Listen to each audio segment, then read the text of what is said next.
بسم اللہ الرحمن الرحیم۔ السلام علیکم، میرا نام جواد ہے۔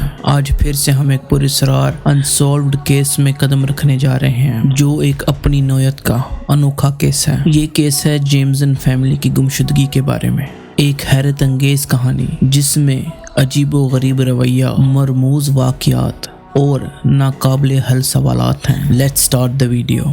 جیمسن فیملی کی گمشدگی کا معمہ ایک حیرت انگیز کہانی ہے جس میں عجیب و غریب رویہ، مرموز واقعات اور ناقابل حل سوالات ہیں۔ 2009 میں اوکلاہوما میں ایک سادہ محلے میں واقع جیمسن فیملی، بوبی، شرلین اور ان کی 6 سالہ بیٹی میڈیسن ایک دن اپنے ٹرک میں بیٹھ کر روانہ ہو گئی، لیکن ان کے واپس آنے کا کوئی پتہ نہیں۔ جیمسن فیملی کے گمشدگی کی کہانی میں 19ویں ترکیب، غیر معمولی واقعات اور مختلف نظریات شامل ہیں جو اس کیس کو ایک انوکھی موضوع بناتے ہیں۔ اوکلاہوما سے تعلق رکھنے والی جیمسن فیملی کی 2009 میں پراسرار گمشدگی ایک ایسا کیس ہے جس میں حیرت انگیز موڑ اور ان گنت سوالات ہیں۔ 8 اکتوبر 2009 کو بوبی جیمسن، ان کی بیوی شرلین اور ان کی 6 سالہ بیٹی میڈیسن سان بوئس پہاڑوں میں زمین کا ایک پلاٹ خریدنے کے لیے روانہ ہوئے۔ یہ فیملی مالی مشکلات کا شکار تھی اور ان کے عجیب و غریب رویوں اور پریشان خیالی کی تاریخ تھی۔ ان کا ماننا تھا کہ ان کا گھر آسیب زدہ ہے اور انہوں نے مقامی پادری سے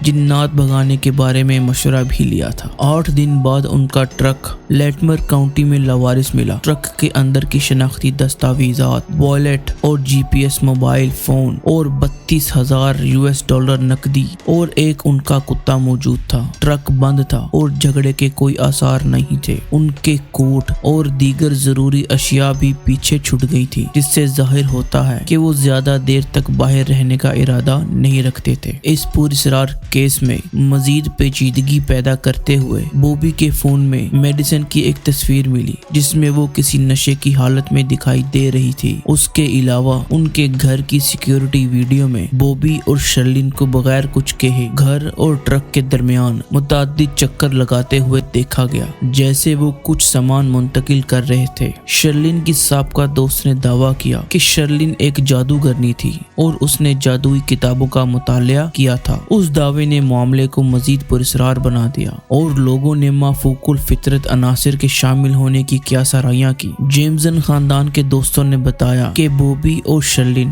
اکثر اپنے گھر میں غیر مرئی لوگوں کے بارے میں بات کرتے تھے۔ بوبی اور شرلین کے درمیان بھی تعلقات میں کچھ کشیدگی تھی۔ شرلین نے ایک دفعہ بوبی پر بندوق تان دی تھی، جو ان کے خاندانی تنازعات کی شدت کو ظاہر کرتی ہے۔ اس بات کی قیاسرائی بھی کی گئی کہ خاندانی جھگڑوں نے ان کی گمشدگی میں کردار ادا کیا ہوگا۔ نومبر 2013 میں ان کی گمشدگی کے 4 سال بعد بوبی، شرلین اور میڈیسن کی ہڈیوں کی باقیات ایک دور دراز علاقے میں پائی گئیں، جو ان کے ٹرک کے ملنے کی جگہ سے صرف 2 یا 3 میل دور تھی۔ لاشوں کی حالت کی وجہ سے موت کی وجہ کا تعین نہیں کیا جا سکا۔ ان کی باقیات کے قریب ایک بندوق بھی پائی گئی تھی، جو مزید پیچیدگی کا باعث بنی۔ سالوں میں کئی نظریات سامنے آئے ہیں، جن میں ایک فرقے یا منشیات فروشوں کے ہاتھوں ایک پیچیدہ قتل، خودکشی کا منصوبہ اور مافوق الفطرت مداخلت شامل ہے۔ ٹرک میں ملنے والی بڑی رقم نے منشیات کے سودوں کے بارے میں قیاسرائیوں کو ہوا دی، لیکن کوئی حتمی ثبوت سامنے نہیں آیا۔ تحقیقات کے دوران مقامی پولیس اور FBI نے متعدد گواہوں سے پوچھ گچھ کی اور مختلف زاویوں سے تحقیقات کی، لیکن کوئی ٹھوس نتیجہ برآمد نہ ہو سکا۔ بوبی اور شرلین کے سابقہ تعلقات اور ان کے مالی مسائل کو بھی مد نظر رکھا گیا، لیکن معاملہ ابھی تک حل نہیں ہوا۔ اگرچہ اس کیس میں کوئی حتمی پیش رفت نہیں ہوئی، لیکن جیمسن فیملی کی گمشدگی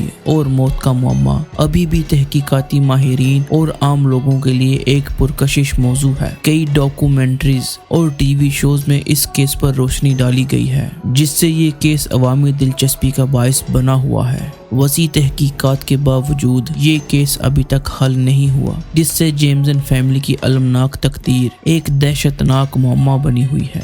دوستو، میرا یہ واقعہ کیسا لگا؟ کمنٹ باکس میں اپنی رائے کا اظہار ضرور کیجیے گا، اور اگر ایسے ہی پراسرار واقعات، انسولوڈ کیسز اگر آپ لوگوں کو سننا پسند تو میرے چینل کو ضرور سبسکرائب کیجیے۔ ملتا ہوں اگلے واقعے میں۔ السلام علیکم۔